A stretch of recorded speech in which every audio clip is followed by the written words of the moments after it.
Hello बच्चों, कैसे हो आप सब लोग। मैं उम्मीद करता हूँ कि आप सब लोग बड़े अच्छे से होंगे और कंटिन्यू अपनी डे 22 तक पढ़ाई कर चुके होंगे। आज का जो हमारा मेन पॉइंट है ना, वो ये है कि how do manage the natural resources. हमें नेचुरल रिसोर्सेस को क्यों मैनेज करना चाहिए, क्योंकि अगर इनको मैनेज नहीं करोगे ना तो ये आगे वाली जो हमारी फ्यूचर जनरेशन है उसके लिए बड़े ही बुरे समय का आगमन हम अपनी तरफ से करा रहे हैं।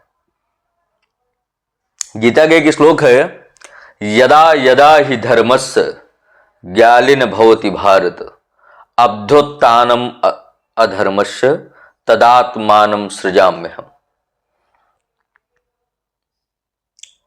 तो जहां जहां भी लगातार ये सारी चीजें होती रहेंगी, भविष्य हमारा ही खतरे में आएगा। उस भविष्य से बचने के लिए हमें सदैव तत्पर होकर आगे की तरफ बढ़ना चाहिए। यानी कि हमारे आसपास जो नेचुरल रिसोर्सेस हैं उनकी हमें सेविंग करनी चाहिए। So welcome back on day 23 on Mind Spark Physics. We are discussing about the 60 days planning to get good result in class 10 science. So I am your host, दोस्त, teacher, guru, कुछ भी कहो। मेरा नाम है ब्रजेश अवस्थी। मैं आप सबके सामने हूं और एक अच्छी सी चीजें लेकर आता हूं और आशा करता हूं कि आप सबको वो चीजें पसंद आ रही होंगी और आप लोग अच्छे से पढ़ रहे होंगे। सो गाइस, स्टार्ट करते हैं। आज का हमारा पहला टॉपिक वो है why do we need to manage natural resources. क्या है हमारा आज का पहला topic? Why do we need to manage natural resources.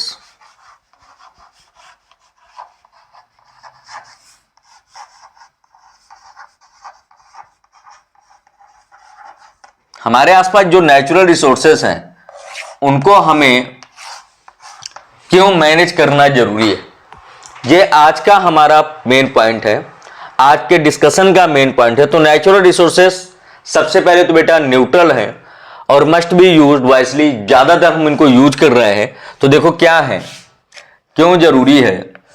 Because natural resources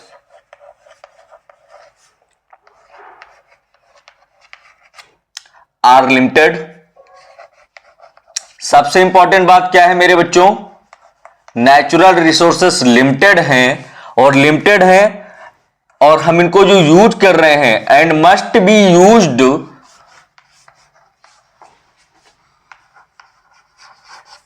wisely. बड़े ही खतरनाक तरीके से हम इनको यूज कर रहे हैं।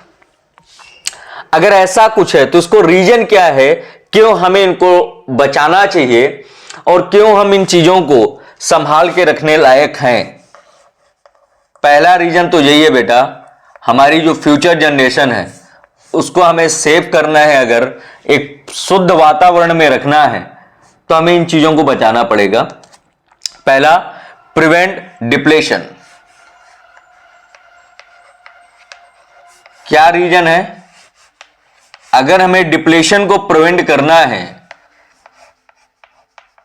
तो हमें अपने नेचुरल रिसोर्सेस को बचाना पड़ेगा। इकोनॉमिकल या इकोलॉजिकल मेंटेन करना है, मेंटेन इकोलॉजिकल बैलेंस।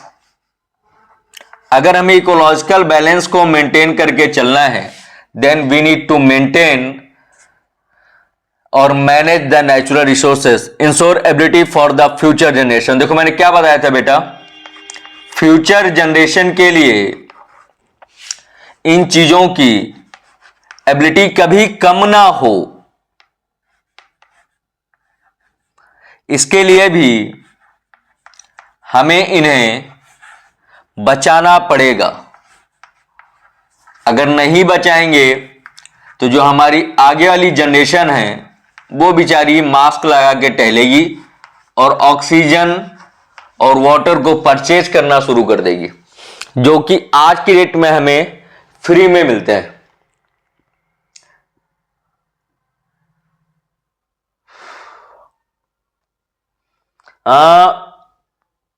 नेचर के लिए मैंने जो मेरे बच्चों ने मुझे पढ़ाया गया था वो ये पढ़ाया गया था कि नेचर, हमारी जो नदियां हैं, हमारे जो पेड़ पौधे हैं, वो पूजनीय है, और जो चीजें पूजनीय हैं उसको हम बचा कर रखना चाहिए।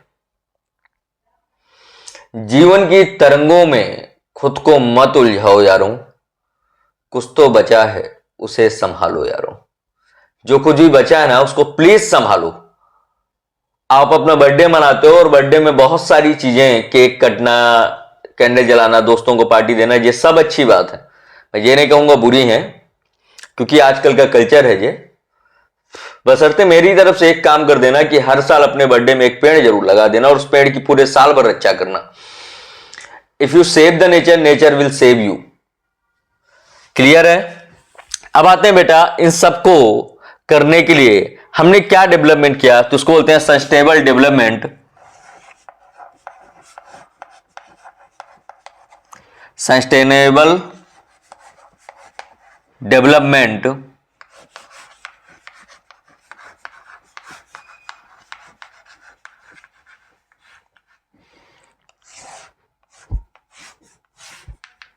ये क्या होता है? Means meeting the need of present without harming future needs. क्या है बेटा? मीन्स मीटिंग द नीड, जो हमारी नीड है, of the present,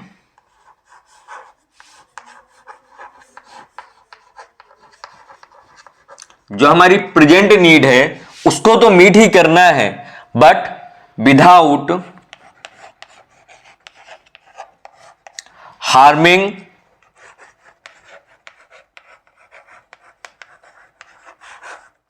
future need.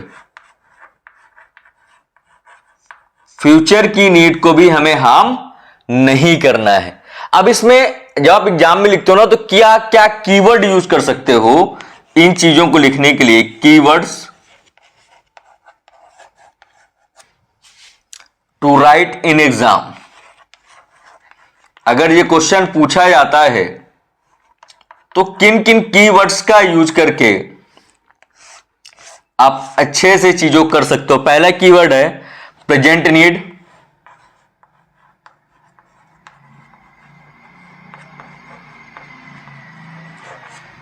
दूसरा कीवर्ड है future generation,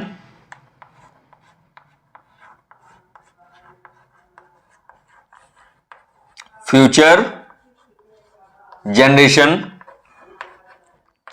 last but not the least balance use,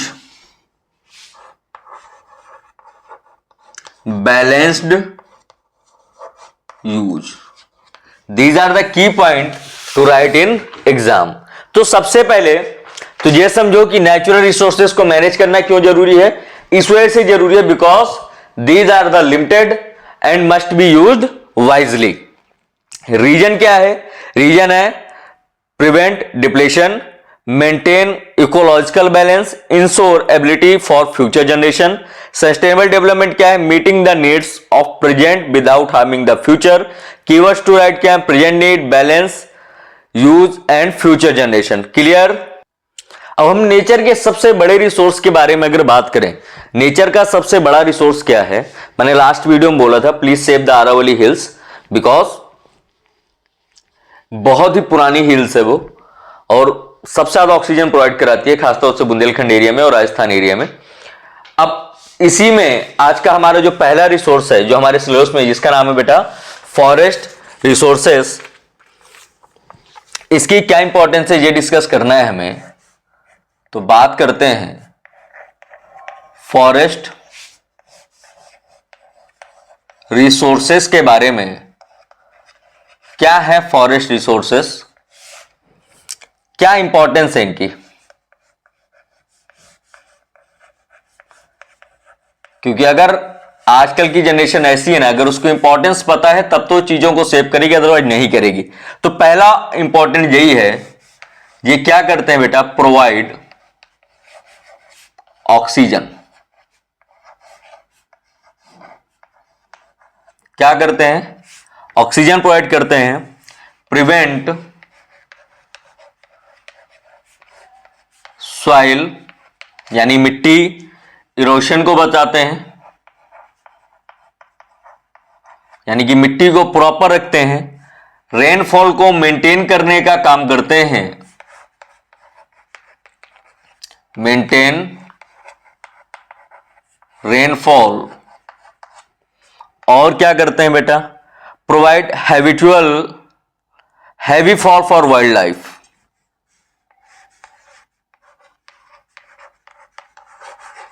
provide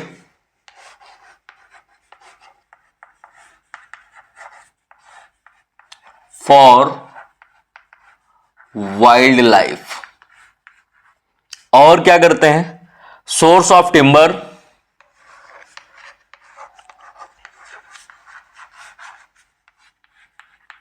timber के बहुत बड़े सोर्सेस होते हैं, और क्या है बेटा, फ्यूल, मेडिसिन। सोचो अगर फॉरेस्ट नहीं होंगे तो ये सारी चीजें हमारे आसपास से खत्म हो चुकी होंगी। अगर फॉरेस्ट हैं तो इन सब में क्या रीजन है डिफॉरेस्टेशन का, क्यों ऐसा हो रहा है, तो डिफॉरेस्टेशन क्यों हो रहा है देखते हैं बेटा। Deforestation, what is the reason for the deforestation, क्या कॉज है उसके और क्यों हो रहा है। सबसे पहला रीजन तो है बेटा शहरों का बनना, यानी कि अर्बनाइजेशन का डेवलप होना। जितने ज्यादा शहर होंगे फॉरेस्ट उतने ही ज्यादा खत्म होंगे। इंडस्ट्री का लगना,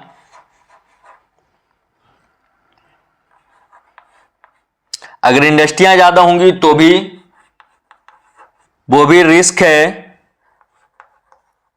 फॉरेस्ट के कटने का, जैसे आरावली हिल्स के साथ हो रहा है। नया डेवलपमेंट है तो आरावली हिल्स को काट रहे हैं। एग्रीकल्चर का एक्सपेंशन होना,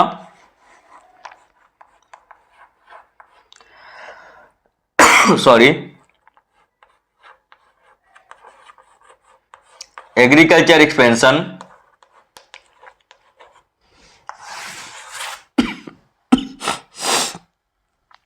इफेक्ट क्या क्या हो सकता है अगर फॉरेस्ट नहीं होंगे, तो क्या इफेक्ट हो सकता है फॉरेस्ट ना होने से। पहला इफेक्ट है बेटा फ्लड का, यानी कि बाढ़ के खतरे बढ़ जाएंगे। दूसरा जो इफेक्ट है वो सॉइल इरेक्शन हो जाएगा।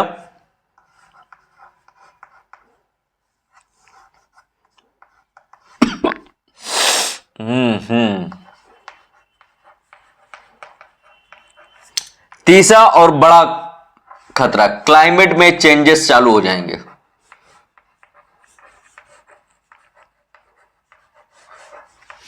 तो these are the main reason for the forest, these are the importance, deforestation के कॉज और इफेक्ट, क्या क्या इफेक्ट है उस चीज के। अब इन सबको बचाने के लिए कन्वर्जेशन चालू हुआ, या जिसको कहे कंजर्वेशन चालू हुआ, जिसका नाम बेटा वाइल्ड लाइफ कंजर्वेशन। क्या नाम था, वाइल्ड लाइफ कंजर्वेशन।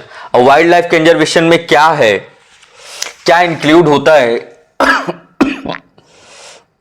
मौसम ने मेरी बड़ी बुरी हालत करके रखी है।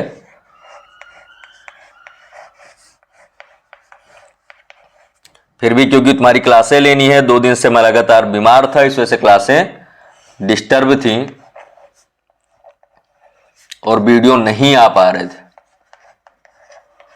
पर अब कंटिन्यू रहेंगे। I will take medicine and teach you because I need your result. If you get result, you will say thank for me and thank for your parents. Wild life के अंदर क्या क्या है बेटा, जो हमारा वाइल्ड लाइफ है वो इंक्लूड करता है किन किन चीजों को, एनिमल्स, बर्ड्स, और क्या चीजें हैं? Insect,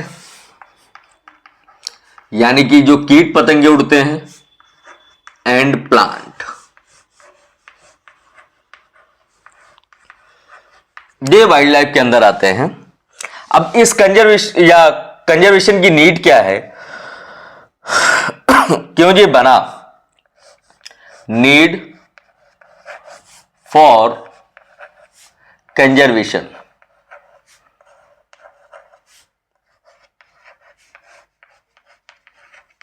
what is the need for wild life conservation? तो maintain the biodiversity.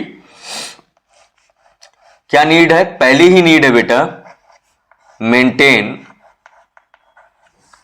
Biodiversity. Biodiversity को मेंटेन करने के लिए इसकी जरूरत है। दूसरा, प्रिवेंट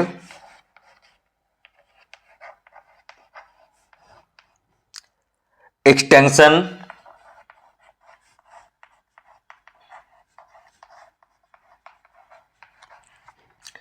तीसरा, इकोलॉजिकल बैलेंस।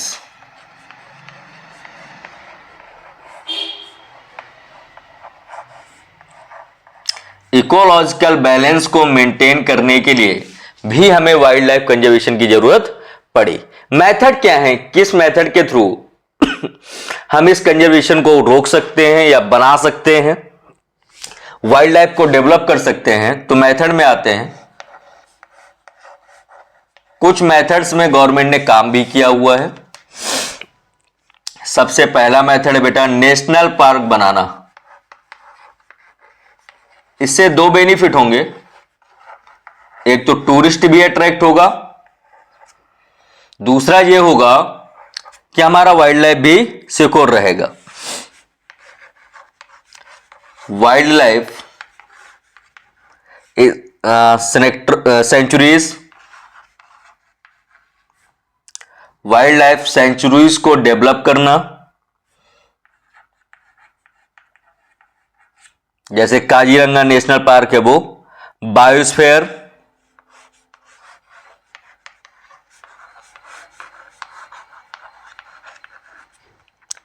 तीसरा रिजर्व।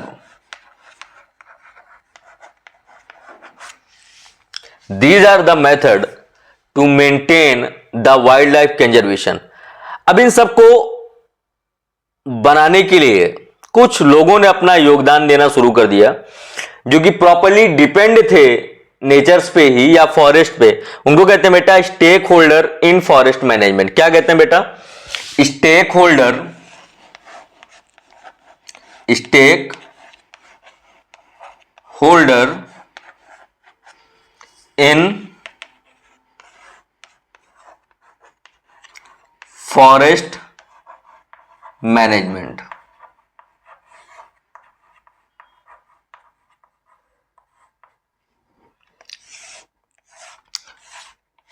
क्या होते हैं stake holder? Stake holder are the people who depend on the forest. क्या है बेटा? Are the people who depend on the forest, who totally depend on the forest। ऐसे लोग जो फॉरेस्ट पे ही डिपेंड हैं, उन्हीं को हम स्टेक होल्डर के नाम से जानते हैं। अब स्टेक होल्डर हो कौन कौन सकते हैं? नंबर पहला, लोकल लोग जो किसी गांव के आसपास रहते हैं, जहां पर जंगल्स हैं, यानी कि लोकल विलेजर्स। और फॉरेस्ट डेवलपमेंट, फॉरेस्ट डिपार्टमेंट कह लो आप, डेवलपमेंट मत कहो। डेवलपमेंट जो डेवलप करने वाले होंगे उनके नाम आ जाएंगे। फॉरेस्ट डिपार्टमेंट पूरी तरीके से है। इंडस्ट्रियां हमारी,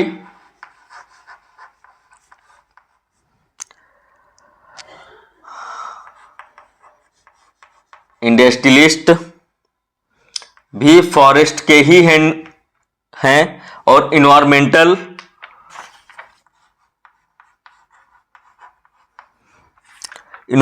मीन्स कौन सी इन्वायरमेंट? वो लोग जिसमें काम करते हैं, इन्वायरमेंटलिस्ट। ये कुछ पर्सन हैं जो इसको स्टेक होल्डर के नाम से जाने जाते हैं। किस नाम से जाने जाते हैं बेटा? स्टेक होल्डर के नाम से जाने जाते हैं। तो वाइल्ड लाइफ कंजर्वेशन क्या है? Wild life conservation means it include animals, birds, insect and plants. Need क्या है इसकी? क्यों जरूरत पड़ी हमें? Maintain the biodiversity, prevent extraction, ecological balance के लिए। मेथड क्या है बेटा? National park, wild life sanctuaries को डेवलप करना, बायोस्फीयर को डेवलप करना है, रिजर्व रखना। स्टेक होल्डर क्या है? Are the people who depend on the forest. कौन कौन से ऐसे लोग हैं? Local villagers, forest department, industrialist and environmentalist. ये लोग हैं जिस पे डिपेंड करते हैं। क्लियर है? अब इन सबको प्रिवेंट करने के लिए एक मेथड आया जिसको कहते हैं 5R प्रिंसिपल। किस नाम से जानते हैं बेटा? 5R principal. इंपॉर्टेंट है एग्जाम के लिए। क्यों इंपॉर्टेंट है? क्योंकि इससे क्वेश्चन हर साल लगभग पूछा गया है। किस नाम से हो गया? 5R principal. 5R principal. तो मैं सबसे पहले 5 R ही लिख लेता हूं ताकि समझ में आ जाए। 1R, 2R, 3, 4 and 5। पहला है बेटा refuse. Refuse it means say no to necessary item. Say no to unnecessary item. Unnecessary item, जो भी हमारे लिए ऐसे आइटम हैं जिनका कोई भी यूज नहीं है, उनको नो कर देना, यानी कि मना कर देना। दूसरा है बेटा रिड्यूस। रिड्यूस मीन्स कम से कम यूज करना। रीयूज, पुनः उनको यूज कर लेना, यानी कि यूज अगेन। फिर है हमारा repair, fix, instead of discard. इसको फिक्स ही रहने दो। फिर है हमारा recycle, convert waste into new product, या पहले ही देख चुके हो 3R में। Convert waste into new product.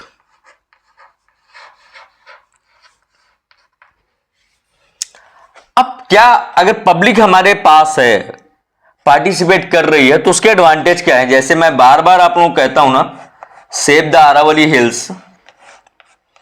तो आरावली हिल्स को सेव करने में आप कैसे हेल्प कर सकते हो? अगर पब्लिक हमारे साथ है, पब्लिक पार्टिसिपेट कर रही है, तो कैसे हम इसको यूज कर सकते हैं?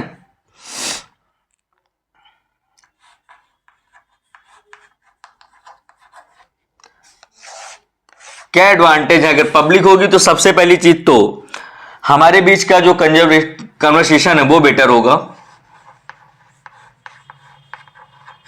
Better conversation and wild life के लिए कंजर्वेशन बेटर हो जाएगा। दूसरा, अवेयरनेस फैलेगी। अगर अवेयरनेस फैल रही है, इसका मतलब ये हुआ कि लोग जागरूक हो रहे हैं। फिर रिड्यूस भी फैलेगा।